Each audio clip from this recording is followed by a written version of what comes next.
Welcome to Beat Diabetes. I hope you've had a wonderful Christmas season and for our Jewish friends, Hanukkah season. And here we are into the new year, getting back to normal stuff.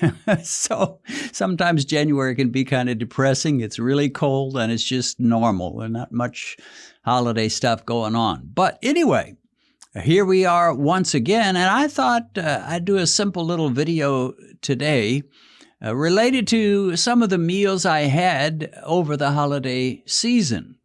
I think one of the frustrations for some folks, in fact, I know so, is that they get a little bit frustrated by the fact that when we talk about low-carb diet, and those of us that have been around this game for a while, we know exactly what that means, what it looks like. Others don't. And a lot of times they don't even hardly know what a carbohydrate is. But when we talk about a low-carbohydrate diet, essentially what we're saying is you cut the sugar out of your diet altogether. If you have to use a sweetener, use a non-sugar sweetener like stevia or various ones. And then secondly, you cut the starches way down as well. You cut the basically bread products are pretty much out with certain exceptions, certain modifications.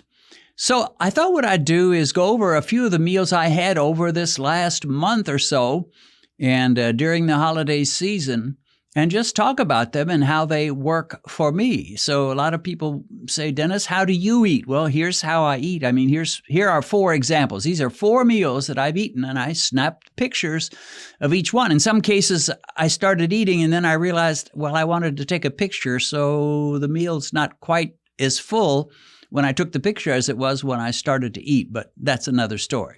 So let's get on with it. This first meal is a meal I had at Waffle House. This has become one of my go-to breakfasts when I eat out. Now, I don't eat out a lot, but when you've got 5 children and 4 of them are living fairly close to you, you tend to eat out as you spend time with them.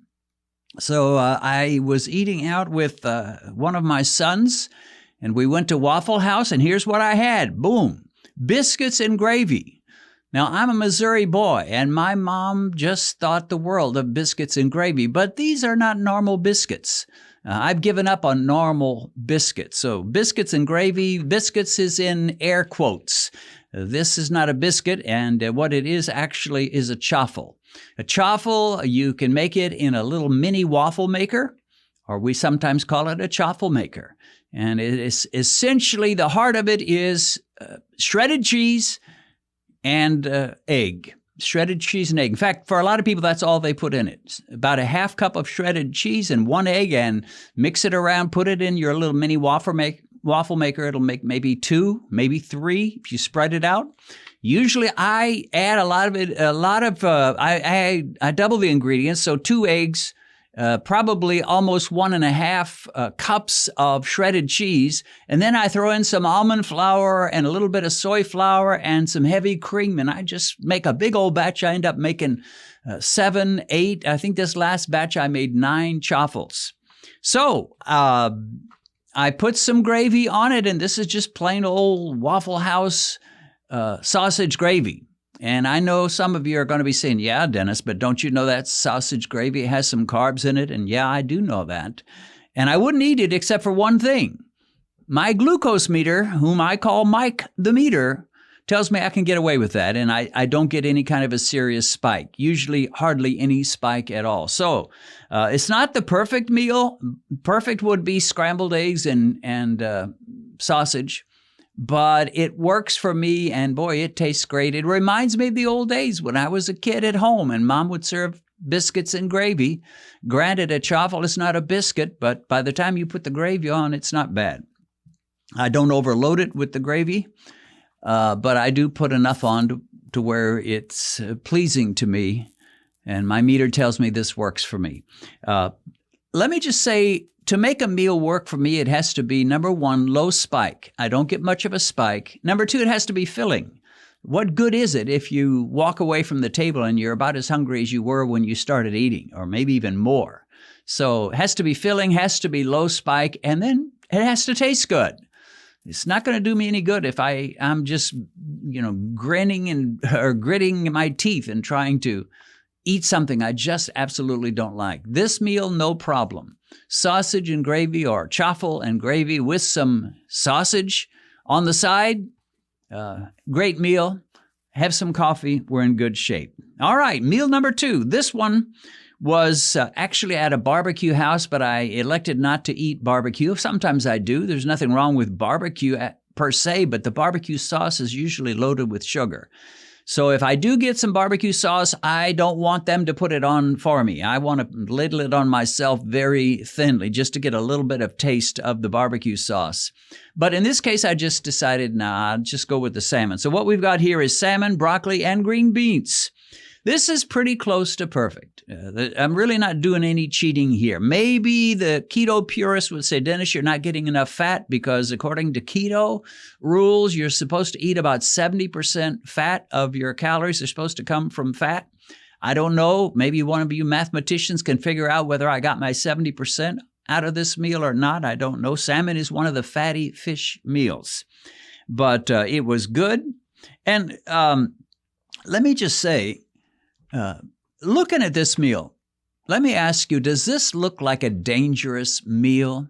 Does this look like an evil, nasty, no good meal that's going to just make you sick and bring you to a premature death, eating salmon and green beans and broccoli? The answer is almost no reasonable person would say that. Almost anybody would say that is a perfectly fine meal. But some people are so fearful of keto. I mean, they are so nervous about it. It just the word keto makes them so jittery. They just don't want to even think about it. Well, this is maybe close to a keto meal. Again, maybe not quite enough fat. I don't know. But there's nothing dangerous about eating green beans and broccoli and salmon. And so many of the meals, you look at them and you say, well, what's all the fuss?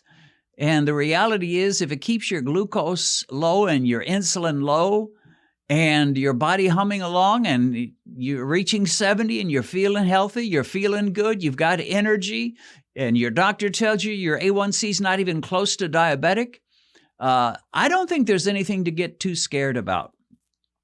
So this meal all by itself would fix most diabetics. If you said, well, okay, I'm going to have bulletproof coffee for breakfast, and then I'll eat 2 meals of this, the salmon, the green beans, the broccoli for lunch, the salmon, the green beans, the broccoli for supper, and I'll just do that for the next 3 months and see where it goes. I'll tell you where it would go. Your A1c would drop like a stone. Your triglycerides would drop like a stone. Your fasting blood sugar would drop. I mean, almost every lipid part of the lipid panels would look good after that. And it would be worth it if this was the only meal you were allowed to eat, because after all, it is tasty and it is good. But this isn't by any means the only meal you can eat. You could take that salmon and replace it with a hamburger patty, and you'd be perfectly fine. You could take those green beans and broccoli and replace it with a house salad. You'd be fine. Or you could take the hamburger patty away and you could add a roasted chicken, and you'd be fine. There's all kinds of ways you can make this work. But I mean, if I had severe diabetes, let's say I had an A1c of 12, and I've got all kinds of neuropathy going on, I'm peeing all the time, just got all kinds of health issues, and someone said, if you will eat this one meal, the salmon and the broccoli and the green beans, you'll fix all those issues. Your neuropathy will go away. Your symptoms will go away. Your A1c will drop. Your doctor will smile at you and tell you you're not diabetic anymore. According to your A1c, according to your fasting glucose, if I thought this one meal was what it would take to fix me, I'd eat it every day, twice a day. Have my bulletproof coffee in the morning and this twice a day. But this isn't the only meal by any means. In fact, we could go back to the first meal. You could go to Waffle House and have your chaffle and your your gravy and sausage. That would do it as well. All right, third meal. I went, in this case, to a mall in the Dallas area, actually the Frisco area, and went to a Japanese teriyaki restaurant. And I love teriyaki. I always have. But the problem with teriyaki is that it's normally served over a bed of rice. And I plead guilty to the fact that, yeah, that's the best way to enjoy teriyaki. But for me, that's out. Rice and I are no longer friends. We went through a divorce, and I am divorced from rice.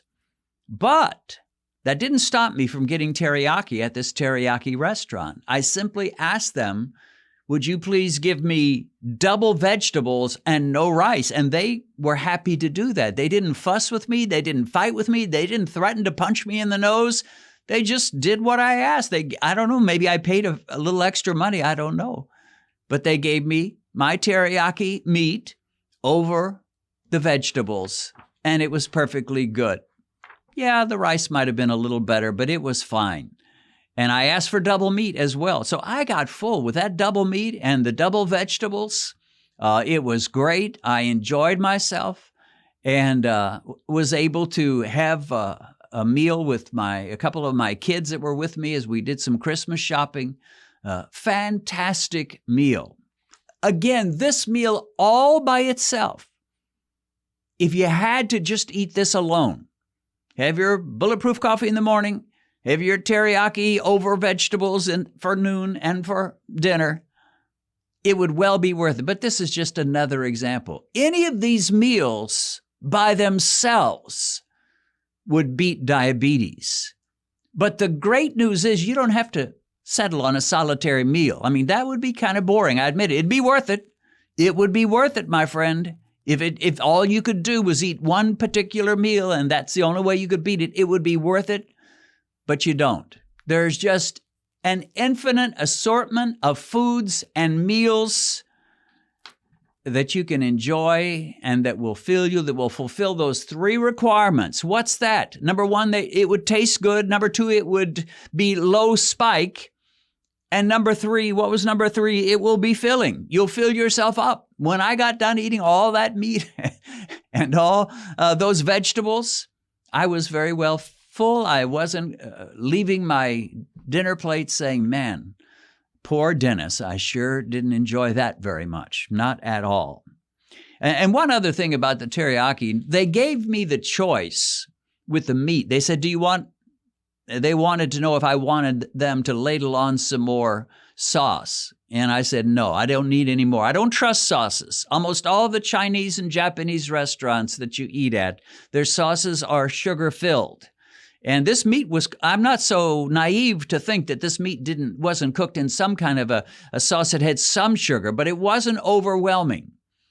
And I know by glucose testing that that meal works, but I did not want any extra sauce. So when they asked me, do you want us to put some sauce over this meat? The answer was no. All right, fourth meal. And this was a meal I had at home. The first three were all eating out. This one I had with my lovely wife, Benedicta. And this was New Year's Eve. We wanted to do something special like we usually do. We usually eat in. I know we're kind of old and square and, not really party people. But we ate in, we stayed in on New Year's Eve, and we had some party food. So what was the party food? Well, first of all, Ben cooked up some sausage, fried it, and then we kind of splurged and had some fried shrimp. I don't eat shrimp a lot, mainly because of the cost of it. It's rather costly, but we had Ben to fry up some shrimp, and then we had some cheese ball on crackers. Now, the picture you're seeing here, I probably ate twice as much as you're seeing. I started out slow and then realized I need some more. So I ate a healthy portion of the cheese on crackers, the fried shrimp, the fried sausage. Now, with the cheese on crackers, you're saying, Dennis, you're breaking your rule. You're breaking the rule that you don't eat bread products. And granted, I did break it a little bit, but I didn't break the low spike rule because I found about the lowest carbohydrate cracker, these, what are they called? The wheat thins. Wheat thins. And these things were about as low in carbs as you can get, about 1.5 grams of carbs per cracker. I think I may have eaten 5. So what's that? 7.5 grams of carbs ingested through these crackers. And if you look at the picture, you see there's more cheese than cracker. The cracker is just a tiny little scrawny base to put the cheese on. but still it gives you the feel of biting into some cheese and cracker. And it worked for me. So after that, though, we weren't done. No, ma'am. No, sir. Benedicta made a special dessert that I just love. And what she did was she took some sour cream and some cream cheese and blended them together and added some sweetener. I don't remember what it was, some kind of a swerve or some kind of a non-sugar sweetener. It wasn't sugar, of course. And then she added a topping that included some small pieces of strawberry, some blueberries, some chopped nuts, and even some small pieces of chaffles. And boy, I'll tell you what, that was just awesome. We had some coffee. We watched our movie, Fiddler on the Roof, a good 3-hour movie. We were going to try to stay up until midnight by watching a good long movie. But as often is the case, Benedicta couldn't quite handle it, and she fell asleep toward about the last half hour of the movie. But by midnight, she had woken up again, and she got to usher in the new year with me. Anyway, once again, this was not a high-spike diet. In fact, I slipped away while we were watching the movie after we had finished eating, probably about an hour and a half after I completed that meal and that dessert, and tested my blood sugar and took a picture of it for you all, 103. So an hour and a half after eating, I had a 103. That's probably about as high as I went. And that ain't bad, folks. What that means is glucose is low. 103 is a spike. That's good. That means insulin is relatively low as well. Now, maybe not as low as if I just ate some bacon and eggs, because there were some carbs that my pancreas had to deal with. So yeah, there was some insulin going on. I'm not afraid of that. Occasionally, that's probably a healthy thing to give your pancreas some work to do. I'm a little leery about people who say, well, I don't want to give my pancreas anything to do. If you're resting your pancreas and it's been about blown out by such a monstrous high-carb diet, then yeah, that's probably a good thing. But once you get things under control and you get your A1c in the 5s, I think there's nothing wrong with giving your pancreas a little bit to do. You just don't overload it. If you've recently been diagnosed with diabetes and you've just discovered this channel, let me recommend that you go to our Uploads page, which will give you access to every diabetic video we've posted since we began. As you work your way through all our videos, I believe you'll find the help you need. A link to our Uploads page is in the description.